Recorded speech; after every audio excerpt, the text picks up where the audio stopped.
Hey guys, what it is your girl Cadillac. Yes, I'm Cadillac Dixon. I'm the Draw My Life prison wife.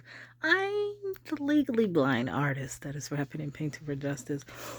Hope a girl to see justice before all fades to black. Yes, it's your girl Cadillac.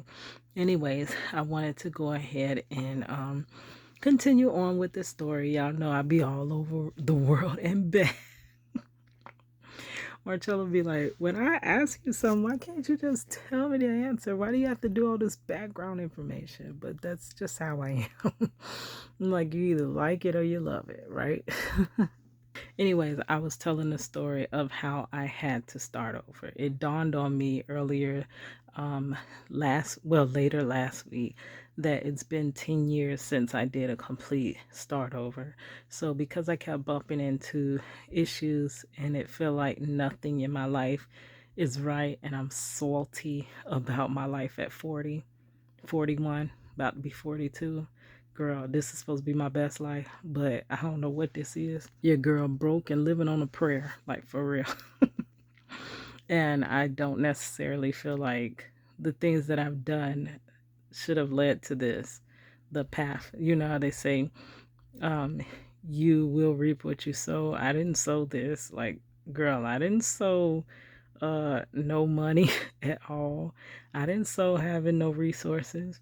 I did not sow being alone. I didn't sow struggling. So I'm not sure why I'm reaping this, girl. So I was when it hit me that my start over was in 2013. I was like, oh, it's been 10 years since I started over. So it's usually, every 10 years or so, you got to start over again, right? Because God doesn't allow us to just get complacent where we are. He wants us to grow. And most time, growth comes with pain, growing pains, right? So check out the first part of the video. I'll link that in the description box. If it ain't there, it's coming soon, girl, because I just like to upload and go. So I come back and work on my description boxes afterwards. So you may see it and it's there. You may not see it and it's not there, but it's coming, right? So where I left off, I had slipped and fell. I worked for a super center. Oh gosh, Marcello caller. I'm not going to finish this video either.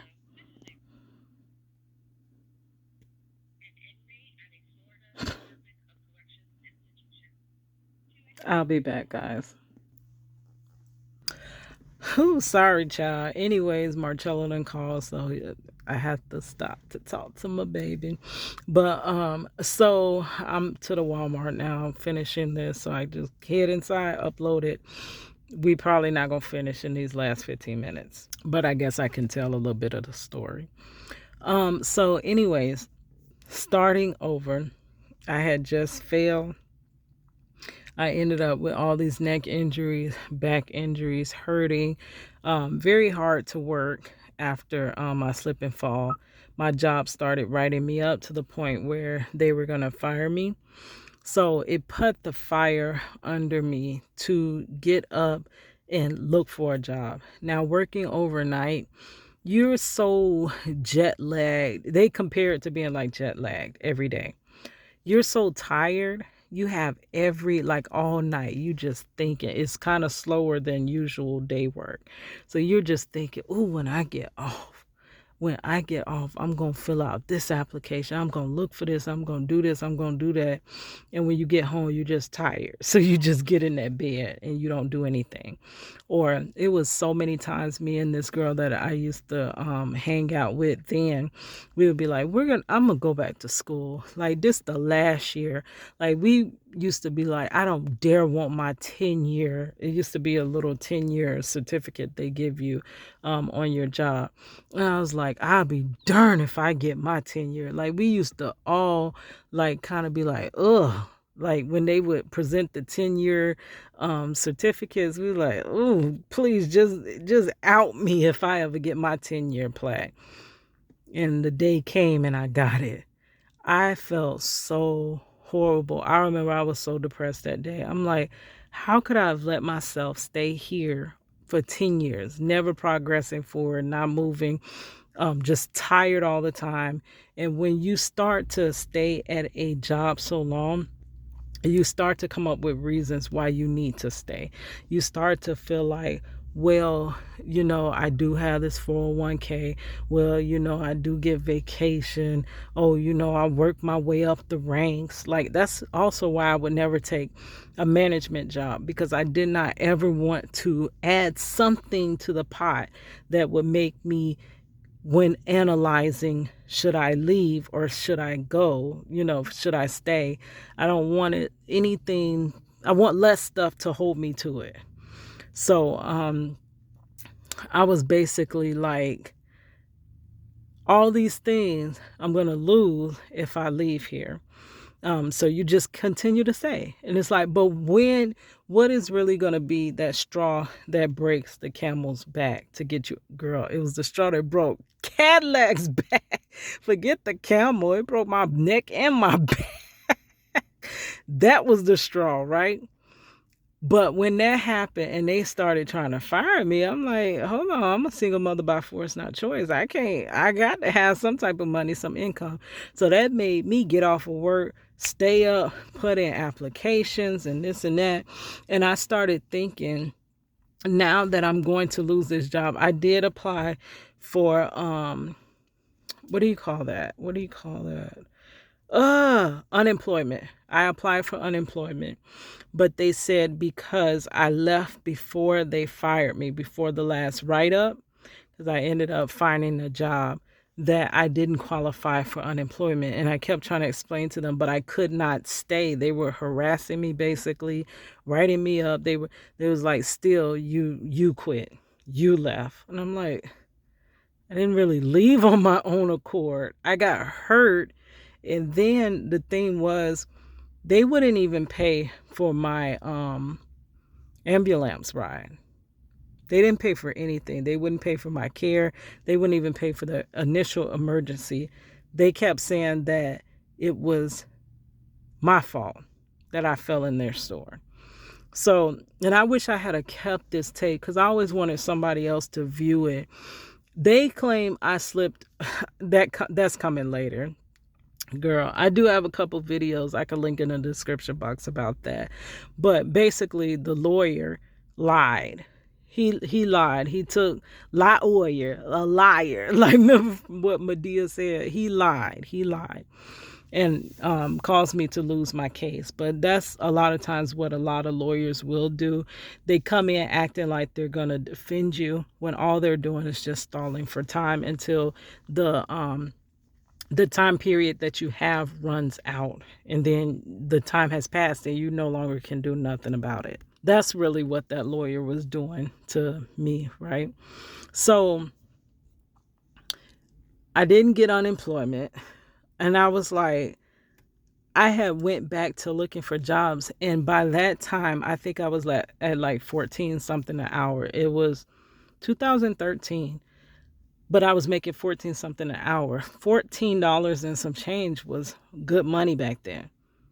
Rent for the good apartments, decent apartments, were like $800. You could get not so decent, but okay, not so decent neighborhood, $500. Like, girl, everything was so much cheaper. So I, could afford my rent. I could, you know what I mean? So I wasn't so bad off. But I realized that minimum wage at that time was actually only 7 something. I promise you it was like 7.25. So I was making double that. I'm like, hold on.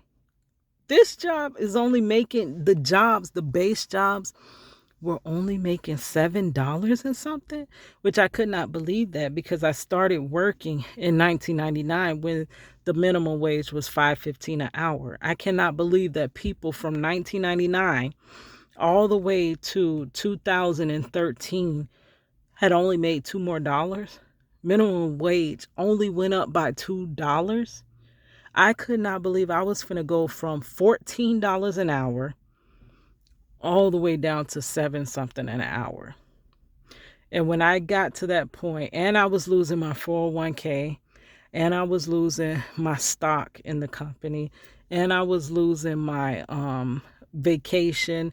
I was losing my insurance because my insurance was through my employer. I needed to keep insurance because of I have keratoconus, a rare eye disease, which in my cornea will rupture. This one's about gone, but it hasn't ruptured. But when it does rupture, I need a cornea transplant. If I don't, I'll have one of those white over eyes like Fetty Wap. Right, and it's happening in both eyes, but this eye is all the way gone to bed, but it hasn't ruptured yet. Right, so I have to keep insurance for that reason, because when that time comes, I want to get that transplant, right? And you can't get that on Medicaid. So I lost my health insurance. I lost almost everything. Like, I literally lost everything. And this was the first time since I had money that I actually was able to apply and get food stamps. I do have that video where I was treated less than because I went and paid for food stamps and I had to budget my food stamps. And the lady was getting upset with me because the thing rang up at a different price. And she's like, oh, yeah, won't 50 cent. You doing all this for 50 cent? And I'm like, all I asked her was to check the price. And she had the nastiest attitude and made me feel beneath, but not knowing that, baby, I've been a taxpayer since I got my first job in 1998. And if I'm not mistaken, food stamp benefits and all these other benefits came out of my check as well. So that means I'm getting my own money back. Is that what you mad about? Because now that I actually need it, I'm getting some back and I'm budgeting it and I'm actually using it for what it's meant to be used for. I'm feeding me and my child. I didn't get an ish load of food stamps. I might have got $200. It was enough, but it wasn't like bukus. Like, I've seen ladies getting thousands of dollars of food stamps. Like, that's excessive, but I was only getting 200 of food stamps, and that had to make me through the month. I barely had any income. And before I ended up getting my next job, I didn't get the unemployment. I had got the cash assistance from the job. I mean, not from the job. I got the cash assistance from the same place you get the food stamps, right? But the cash assistance, what they started doing was saying that you had to work. They wanted you to put in work to actually get the cash assistance. So, I mean, I can understand that they make you do job search and stuff like that. But if you couldn't, you had to do all this different training. And it literally was not enough time to do all that within a week and still look for your job and this and that. If you were in school, they can mark the school off as being that. But it was really difficult to get all of that done. But in order to get this, guys, the cash assistance was only like 100. I think I got only 150 a month. So I'm working full time. I went from making $14 an hour to getting $150 a month in food stamps. Is that not starting over? Like, girl, I went from, because you build yourself up in a company, to completely starting over. And by that time, I was 31 and I was going on 32 years old. And you could not have told me. When I started struggling about 20 to 21 when Marcello left. That's when the struggle of my life began, basically, soon after becoming an adult. You wouldn't have been able to tell me by 32, a whole decade and something later, I would be worse off. But I was making half the pay. So, I got a job. I found a job at, oh, wait, I skipped a part. That was after I lost. So I literally got fired twice, like within a couple of months of each other. because I'm telling you that that span between me coming to the theme park I'm at now and the time of, okay, so once I left the super center, I went to a money store, which the way my name is spelled, it honestly looks like it could be a Hispanic name. The way it is spelled, it's it's different, and my mom was being real creative, right? So I believe that when they hired me, they possibly thought I was Hispanic. But when I showed up and I did not know Spanish at all, but I'm a great learner. I'm slow at learning, but once I learn what I learn, I'm good and I get faster and I learn it like the back of my hand. But I am slow at learning, and then I am disabled as well. But at that time, I was hiding being disabled, which I still kind of hide it a little bit because people discriminate against that. So at the job, I was just trying harder, trying the best I can. I was doing really good. And I worked in a money store where, you go cash in checks, you get payday loans and stuff like that. So I was literally making more than I made at the super center at first. That first month, I was making more than I made. So the adjustment from going, and I hadn't quite got their insurance because I hadn't been there long enough, but the adjustment was gonna be smooth. Leaving the super center, I'm making more money. It's better off. Now they had me doing mandatory overtime. I didn't like that because I hate a work life ship. Like y'all know, I'm not with all that working. That takes too much away from my child that I was raising and my art. That's too much. That's too much of my life gone. But I was making good money. So the money center, they trained me in one city. It was outside of my city. It wasn't quite in Orlando. And then when they place you far away from your address because they don't want anybody, like, I guess, basically following you home from the money store and stuff like that. Like, girl, I done watched several of those. I don't know if it was First 48. It was some on ID channel where people was targeting the person at that payday loan store or whatever. So they don't want you working nowhere close to it. So they put me in a whole couple of cities over from where I live. So after my commute from work, all this overtime, I was doing nothing but working. So I was making decent money. But after a month, almost a month, they moved me from one store to a further store away. And I remember they gave me this thing, it was a survey, and they told me to be completely honest. And one of the questions said, was this job what you thought it would be? Was it what you anticipated?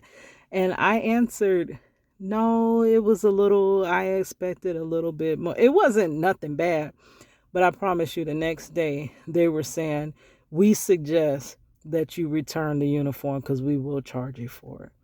They fired me after that. And I'm like, you mean I left my job of 11 years to come here when I should have just let them completely fire me because I would have got my unemployment, to come here and now you're firing me? They literally fired me, but I hadn't been there long enough to collect the unemployment from them. So that's how I ended up on the food stamps and the cash assistance. And I mean, it just was a whole spiral, but I'm going to have to complete it later. But thank you guys for listening and starting over. So I will have the next part of this